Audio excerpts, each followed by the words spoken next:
तर नाराज होता तुम्ही, पक्षाने तुम्हाला डावललं, त्या ठिकाणी तुम्ही नाराजी देखील व्यक्त करून दाखवली होती. जवळपास 15 वर्ष भाजपमध्ये काम केलं, मात्र आयात उमेदवारांना त्या ठिकाणी संधी देण्यात आली. शेवटच्या क्षणी आता धनुष्यबाण घेऊन तुम्ही निवडणुकीच्या रिंगणात आला. नमस्कार, मी मनीषा चंद्रकांत शिंदे, प्रभाग क्रमांक 14, उमेदवार शिवसेना.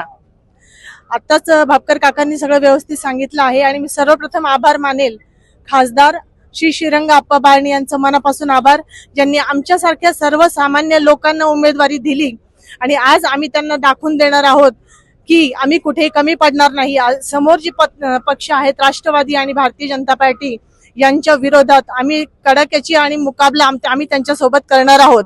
आणि त्यांनी ते आप्पा बारणे अगदी दूरदृष्टा आहेत, तर त्यांनी चिंचवड स्टेशन मधून, दत्तवाडी मधून आणि मोहननगर मधून अशा 3 वेगवेगळ्या ठिकाणामधून एक उमेदवार दिले आहेत आणि आम्ही पूर्ण प्रभाग एवढ्या सुंदर पद्धतीने कव्हर करणार आहोत आणि मतदारांपर्यंत पोहोचणार आहोत आणि शिवसेनेचं आमचं पूर्ण पॅनल तिथे नक्की विजयी होणार आहे असं मी सांगू इच्छिते. तुम्हाला वेदना होतं ते का? कारण 15 वर्ष भारतीय जनता पार्टीमध्ये होते, तुमच्यासारख्या कार्यकर्त्याला डावलून त्या ठिकाणी आयतांना त्या ठिकाणी संधी दिली, मात्र शेवटच्या क्षणी आता दुसरं चिन्ह घेऊन तुम्ही समोर येत आहे. वेदना तर होत आहेत, पण आता वेदना बोलून दाखवायच्या कुणाकडे?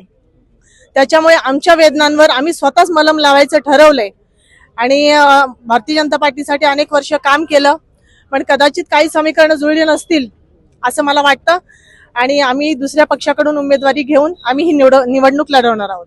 काय विजयाचा विश्वास वाटतो? आता पॅनल जवळपास तयार झालाय, तुमचा धनुष्यबाण आता हाती घेतलेलं आहे.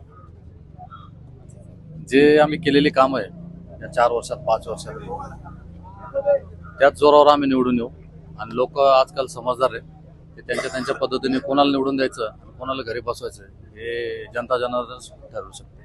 निश्चित आपण पाहतोय पिंपरी चिंचवड शहरातील प्रभाग क्रमांक 14 मध्ये शेवटच्या क्षणी त्या ठिकाणी श्रीरंग आप्पा बारणेंनी मोठा डाव टाकून त्या ठिकाणी जे नाराज असलेले भारतीय जनता पार्टी असेल, राष्ट्रवादीमधील उमेदवार असतील, त्यांना शेवटच्या क्षणी आपला एबी फॉर्म देऊन त्यांना उमेदवारी त्या ठिकाणी जाहीर करण्यात आली. आता निश्चित प्रभाग क्रमांक 14 मध्ये आता भारतीय जनता पार्टी विरुद्ध राष्ट्रवादी विरुद्ध शिवसेना असा सामना आपल्याला पाहायला मिळणार आहे. येत्या काळात हे देखील आता पाहणं महत्त्वाचं ठरणार आहे, कोणाचं पारडं त्या ठिकाणी जड असणार आहे. व्हिडिओ जर्नलिस्ट मानदास शिवरायसह प्रसन्न तरडे, आपला आवाज, पिंपरी चिंचवड.